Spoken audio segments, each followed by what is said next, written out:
Good afternoon. This is Mae Brussell in Carmel, California. It's Dialogue Conspiracy. I missed the intro. We are making a new card and it isn't available, so we'll start right out with the program. It's July the 17th, 1977, and it's number 278. I have a guest with me here from New York, from Woodstock, and his name is Russ Harp. He published a new book called The Taking of America with Richard Sprague. It's not the Richard Sprague that was working with the committee in Washington, D.C. It's the Richard Sprague who wrote so many articles for computer and automation. And I'm going to talk today most of the time about the Board of Supervisors hearings in Los Angeles and continue reading some of the testimony that I read on the air last week. But first I want Russ to say hello on Dialogue Conspiracy.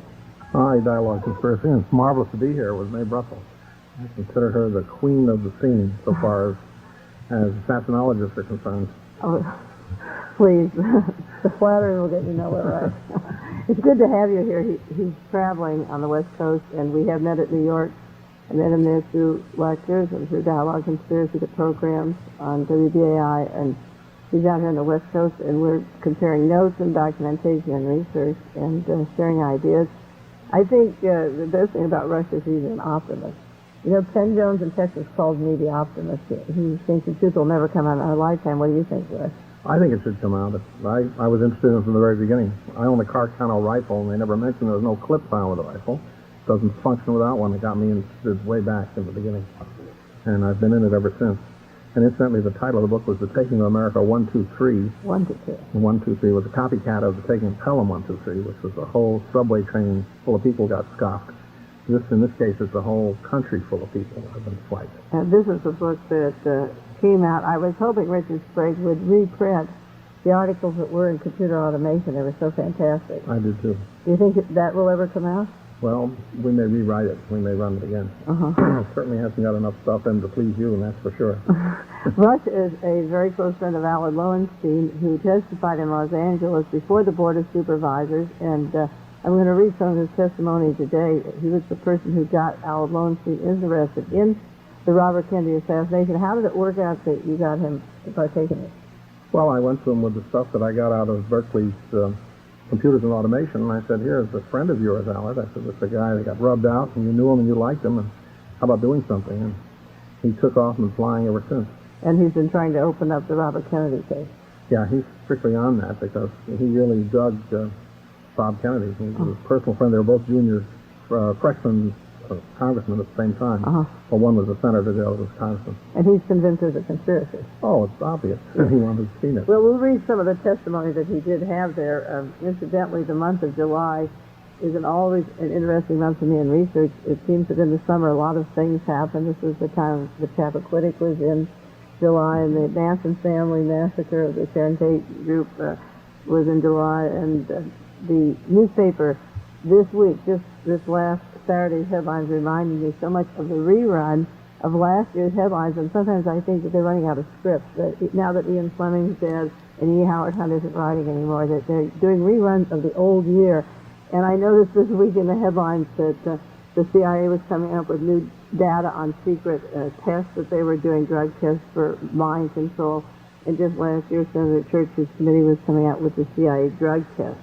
We had the Korean helicopter that was shot down just over the border that would have instigated a Cold War happening of much more excitement and magnitude if we had Gerald Ford or Richard Nixon as president.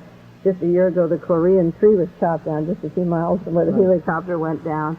It was on Washington's birthday. Yeah, and that was just, the airplanes were there, and it cost about $1 million for 3 weeks to get ready for this Cold War, but Jimmy Carter was pretty cool and said, well, we made a mistake with this.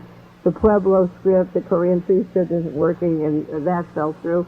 Just this Saturday, the Suma Corporation hotel that they own, the Howard Hughes Landmark Hotel in Las Vegas, had a convention of crippled American soldiers, and one died, and 90 were sick. Hundreds were routed out of their rooms from a poisoning in the air conditioning system. And last July, it was the Legionnaire's disease, the same American Legion in Philadelphia. So a year later, it's the same air conditioning, the same kind of people who would be gung-ho, and they were poisoned. We had the blackout and race riots in New York City, and the mini riots in the streets with the SWAT teams getting ready for race wars being distributed, this blackout. only served the purpose of a lot of looting in Harlem, which was projected all over the world, and again gets people all hopped up. July isn't even over yet. Oh yeah, but it's a duplication. And Saturday's News had Skid Row derelicts funded money because they found out through Medicaid that certain nursing homes were taking these people off the streets and making them captives for the hospitals that have these people, alcoholics that they swept up and get funds from Medicaid. And it was just about a year ago that we found out that the CIA took the drug addicts and derelicts out of the same city, Los Angeles, and sent them to Louisville, Kentucky, and continued to give them heroin and drugs in order to test them for the CIA. So we have them captive this year's news. Last year it was coming out. The New World Liberation Front, which is really a CIA front, is threatening this week to bomb Coors Beer, and last year it was another kind of threat. They've been pretty quiet because now that people are on to counterintelligence and they're watching these CIA fronts that are so-called radical, they haven't been active. The New World Liberation has been very quiet, but this week they sent a note, and it's just a rehash of last year. It's a lot of hocus pocus, and so last year they were threatening, and again it's Coors. They take the most far right-wing group and threaten these bombs, but nobody's killed them. There are no bombs, and meanwhile the counterintelligence in Congress can have a committee of terrorism. We've been threatened with these bombs. And last year the Chowchilla case, the boys were arrested for kidnapping these children, 26 children, the bus driver. The Chowchilla bus case, and a year ago this July, and the big story then that I mentioned briefly last week on Dialogue Conspiracy was to hide the ransom note and keep it top secret because I said and projected that it would link the Zodiac killer cases in California. It's 1 year later, the attorneys are fighting tooth and nail down the bottom line. They haven't gone to trial because they're hiding that note. They're trying to say that it was seized without a warrant, and the big story is the ransom note that could possibly link to the Zodiac killing. So it's been 1 year, they haven't gone to trial. This is a rerun, a rehash, July, and the script, the assassination script, certainly duplicates themselves. We were talking about it before. I mean, the way they covered up the John Kennedy assassination, the way they covered Robert Kennedy, or the Wallace case. So it's the summer reruns. In July, you have Exorcist 1, you have Exorcist 2, and Godfather 1 and 2. And now the CIA has their diseases and their drug addict manipulations and their Korean incidences, and I call this a little domestic Cold War souped up by the intelligence community, the rehash of last year. And if the old screenwriters are out, see, Howard Hunt used to work in Hollywood too with makeup and screenwriting, so better get some new scripts. It's going to get, next summer in July we'll have Star Wars will take it away from them. We will. We'll have the Korean 3-3 and the disease 3, the air conditioning 3, and the fact that these are all counterintelligence operations will someday, I believe, be documented, just like the research we're doing into the John Kennedy assassination and the Robert Kennedy assassination. I don't think they're separate. I think they're part of the same manipulative process.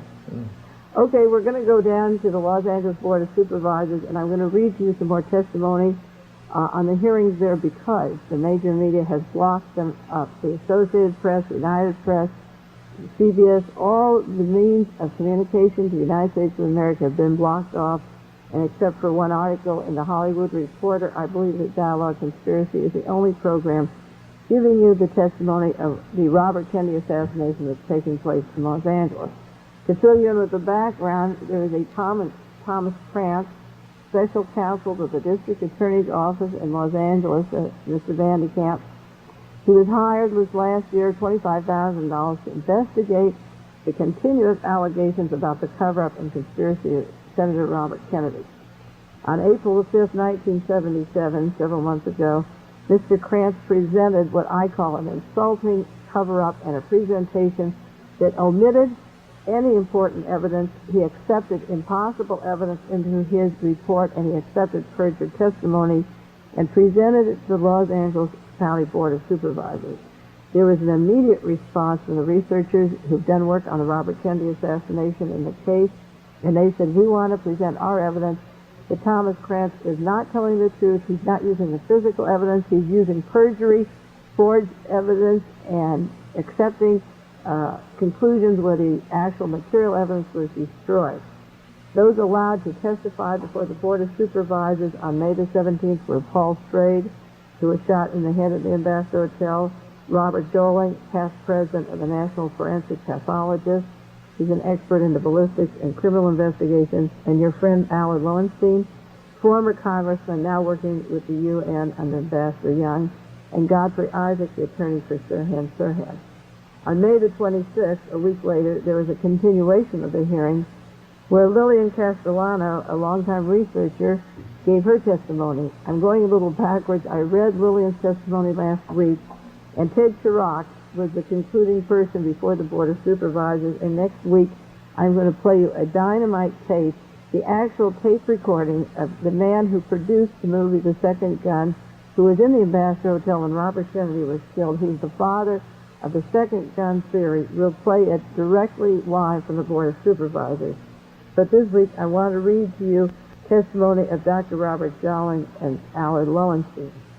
Now, keep in mind that this is the only legal body that any researchers have been able to present on their own, at their own time, at their own expense, any hard evidence that there were several guns in the Ambassador Hotel, thereby making it an absolute conspiracy, and it's a conspiracy of cover-up then because Sirhan did not fire the only weapon in the Ambassador, and the bullets from Sirhan's weapon did not get into Senator Robert Kennedy.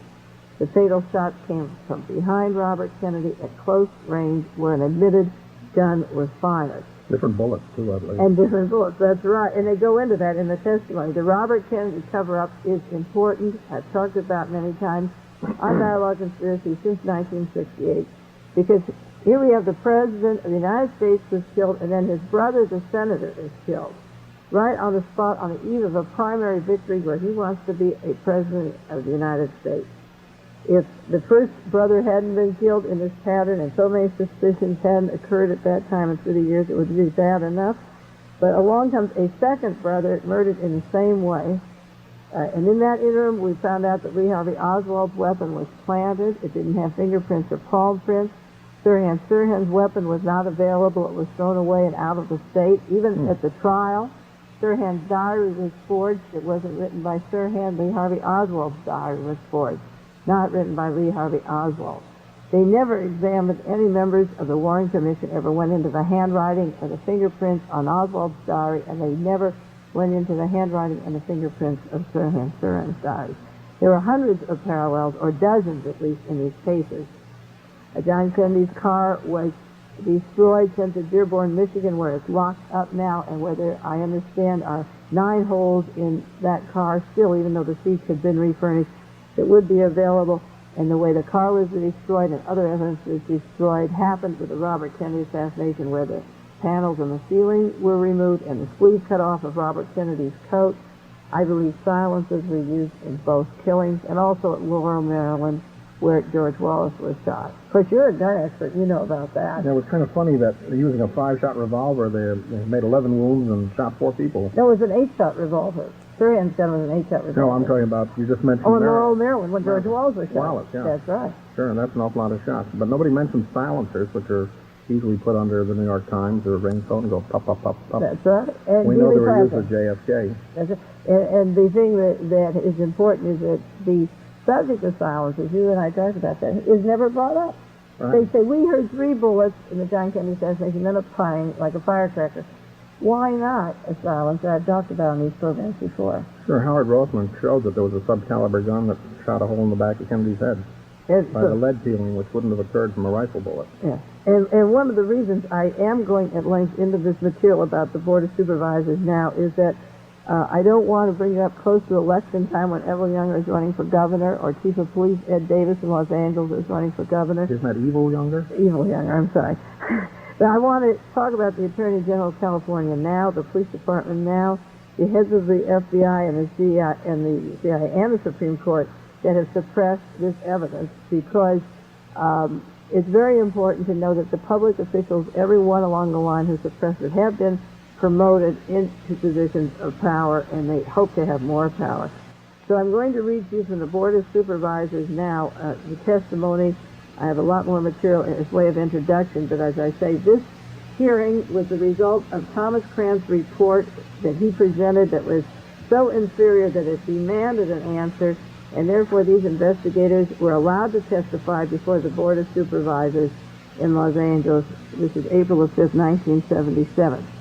The first witness, if I have time, I'll do two. I'm going to read you from Dr. Robert Joling's testimony, and this is what he said. I am Dr. Robert Joling. I have been a trial lawyer for more than 25 years, a serious student, a scholar in forensic sciences, which are those sciences used within the courtroom.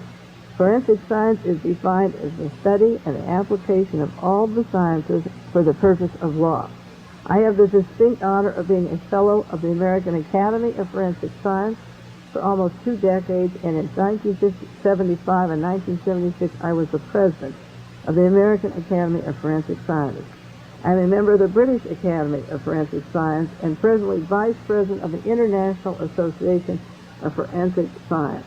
Almost my particular interest has been the study of bullet flight paths and their relationship to purported crime scene activity as it exists. I've testified in murder trials concerning problems of this nature.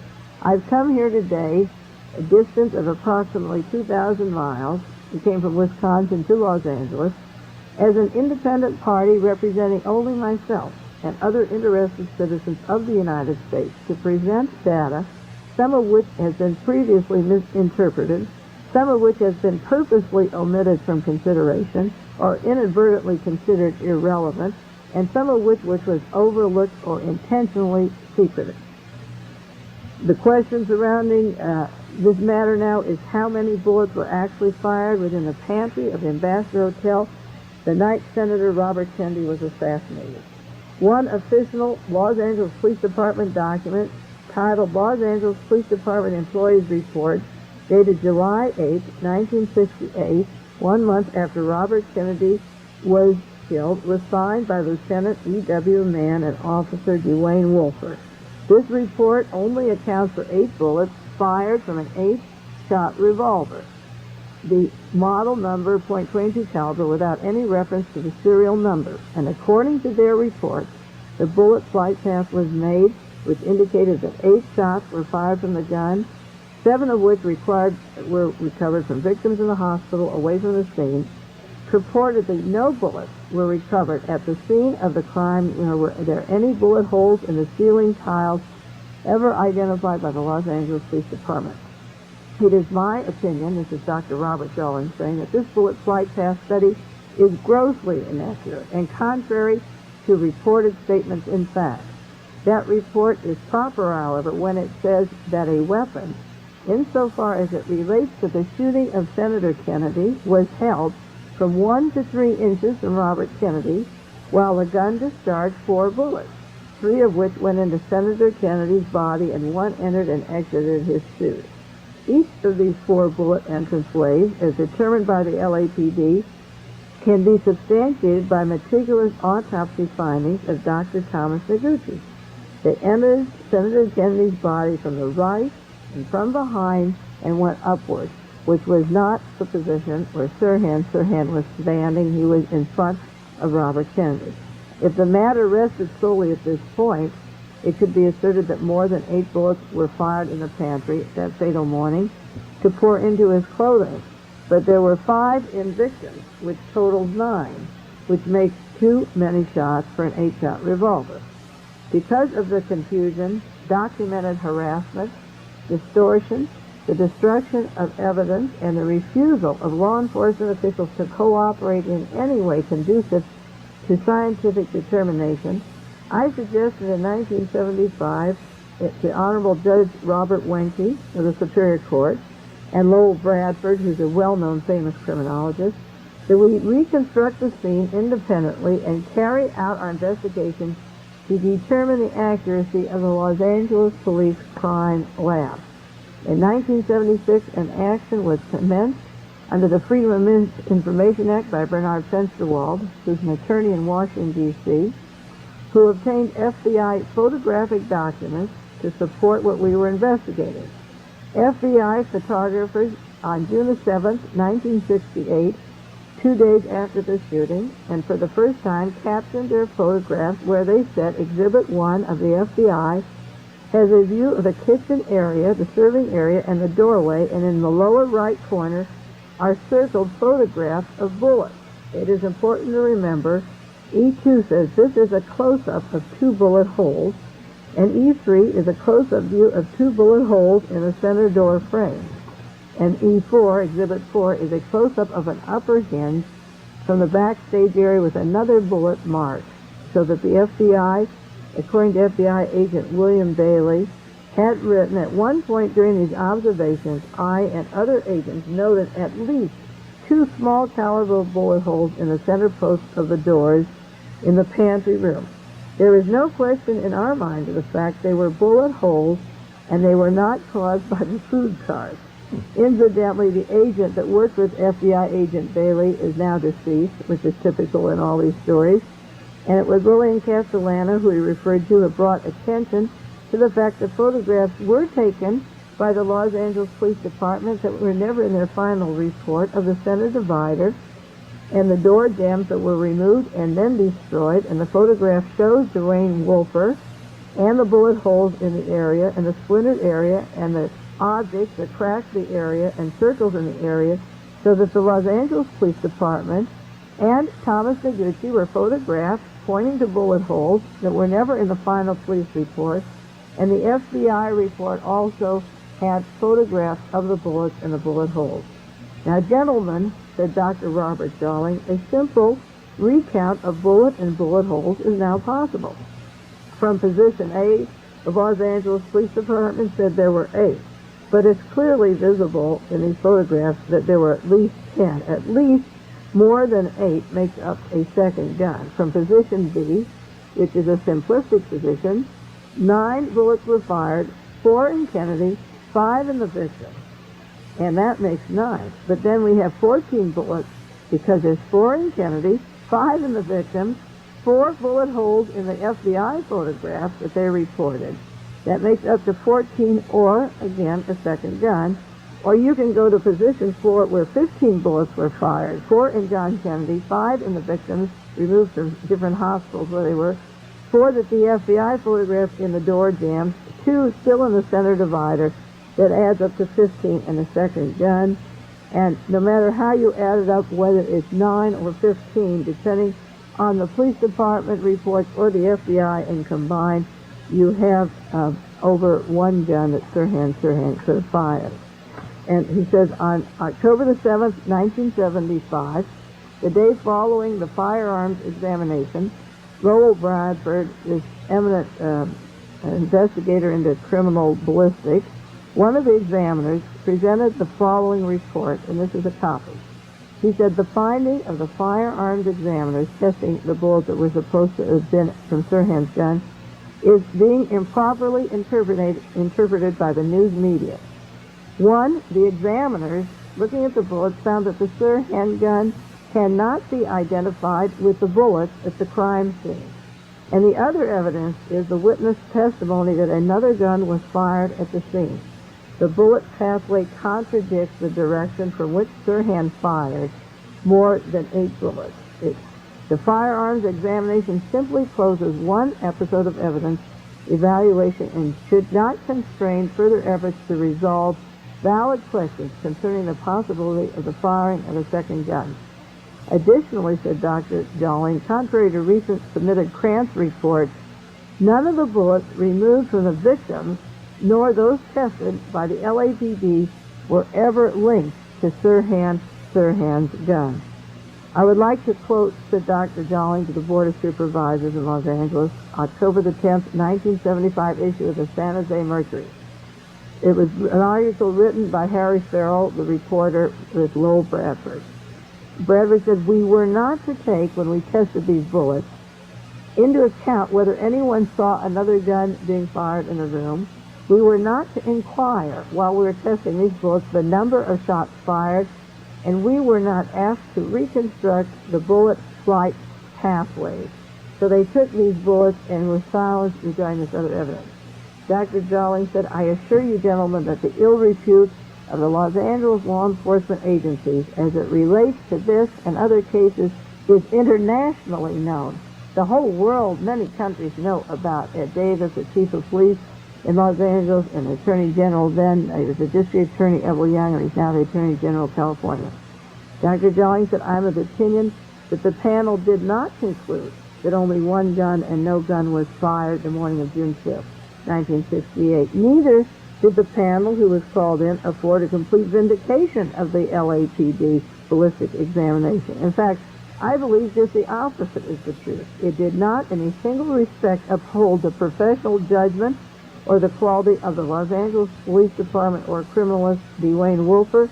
In fact, it found that Wolfert never made any solitary identification or matching comparison of any bullet, whether he recovered from his purported test, the firing of Sirhan's gun, or recovery from any victim. It simply is not true to assert that the integrity and the professional excellence of the Los Angeles Police Department has been vindicated presently or that it remains intact.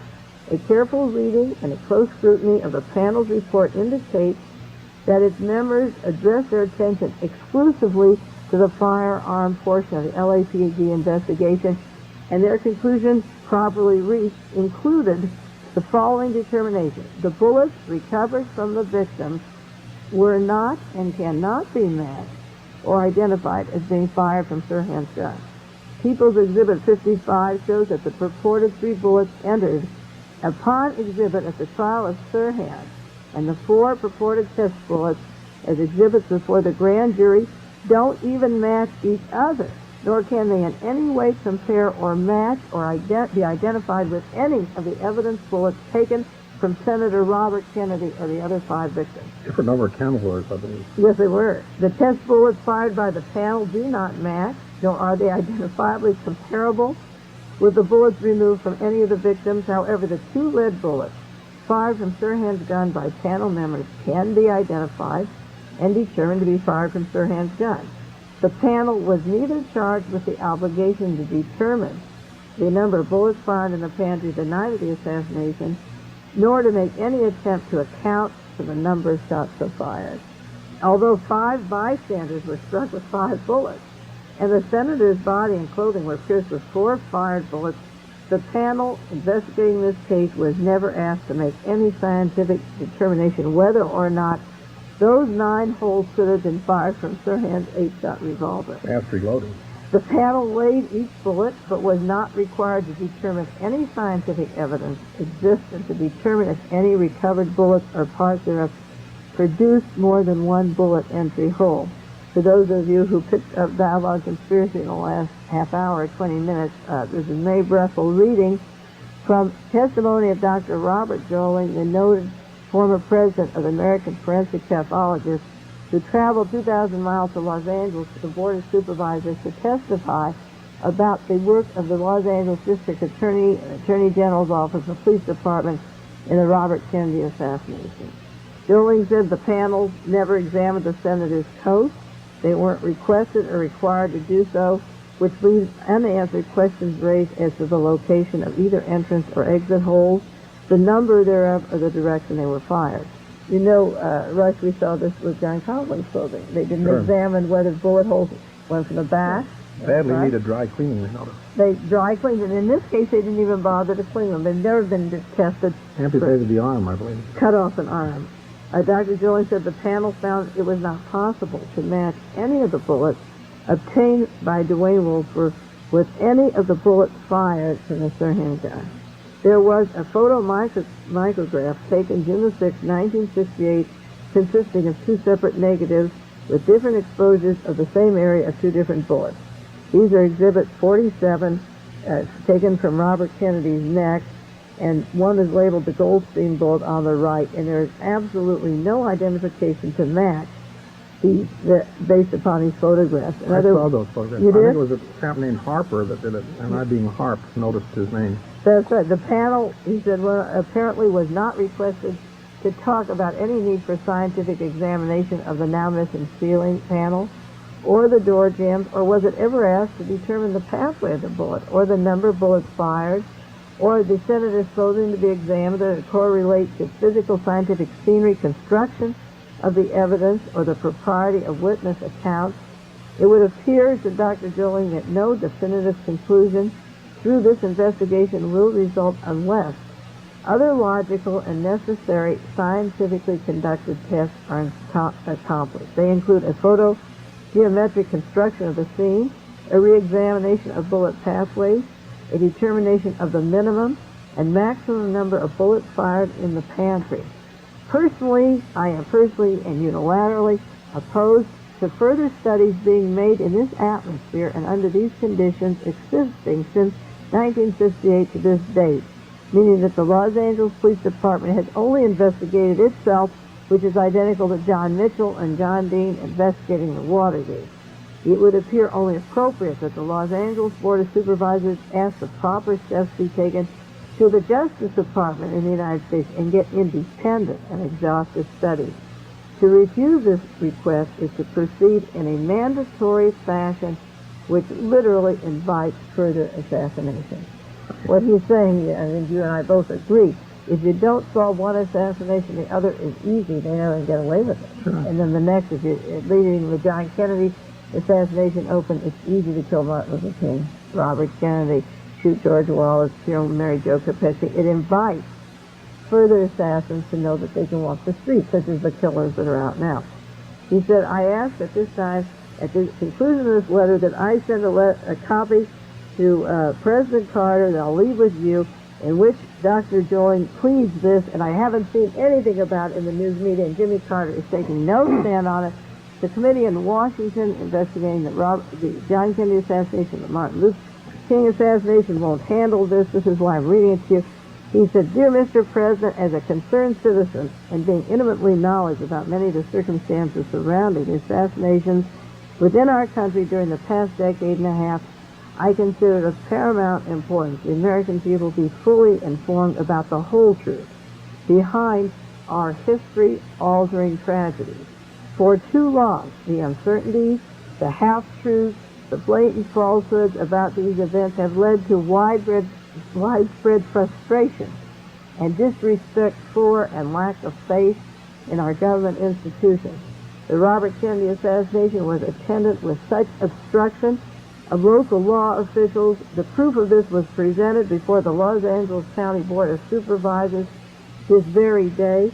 Because of this unacceptable situation, I've called upon the senior government body to formally request that you assign the United States Department of Justice to enter the Robert Kennedy assassination forthwith in order to separate fact from fiction through the use of objective reasoning and logical hypothesis. In accordance with this request, I implore your assistance through the direction of the Attorney General to assume full and complete responsibility for the future handling of this matter. Get it away from the LAPD and those people down there. That's a bad title, isn't it? Evil Younger Attorney General here in California? That's right. He said, you may be assured, Mr. Carter, of my cooperation, my assistance, if deemed useful and necessary.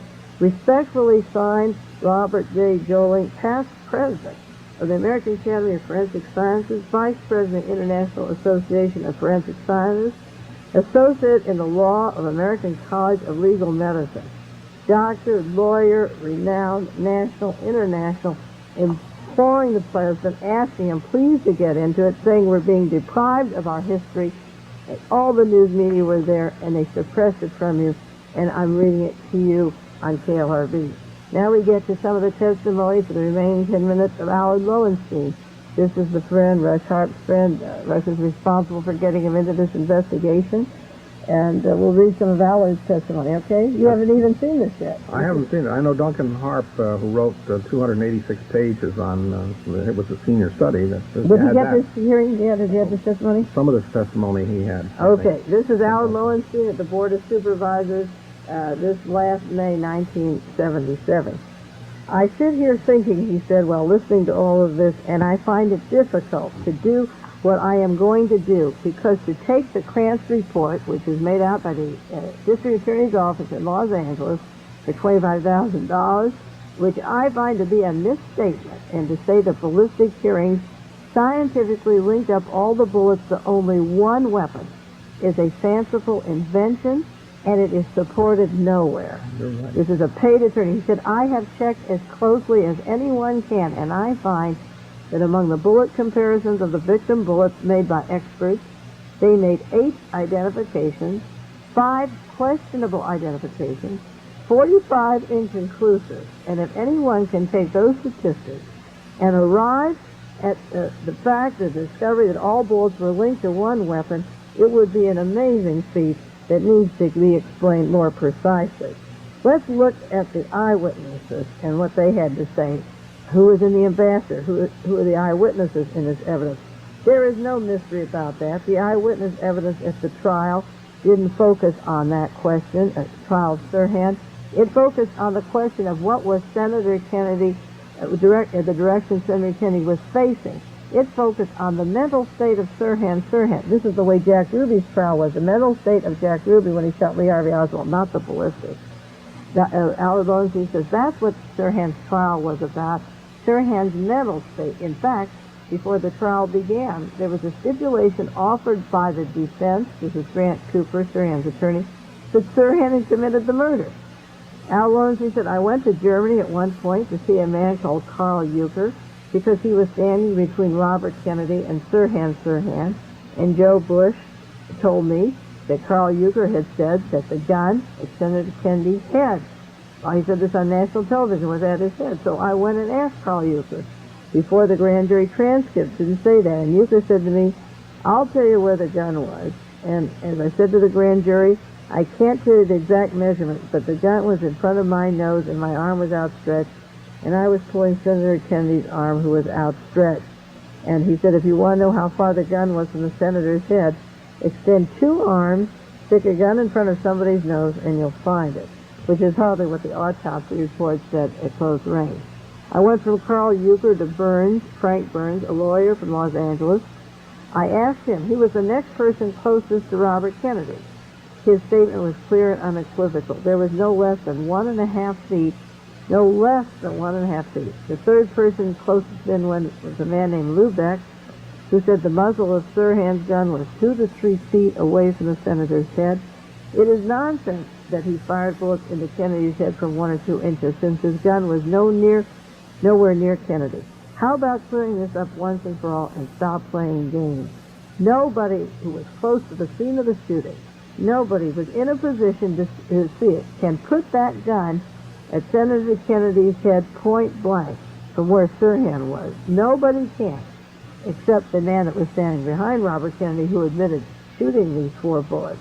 And to have a sentence like Krantz had in his report, which said the subsequent ballistics hearing scientifically linked all bullets to one weapon, and then underscored eyewitnesses and other evidence, is to state the exact reverse in both clauses. I have a list of the other witnesses here. Edward Minassian, the gun was 3 feet. Vincent D. Perro, 1.5 to 6 feet. Juan Romero, 3 feet. Martin Patrisky, 3 feet. Valerie Schulte. It goes on. There is no mystery. I tracked a lot of them down, and none of them changed their position on where the gun was. And now we're told years later there was a line. What line of Sirhan towards Robert Kennedy? Find me a line in the testimony.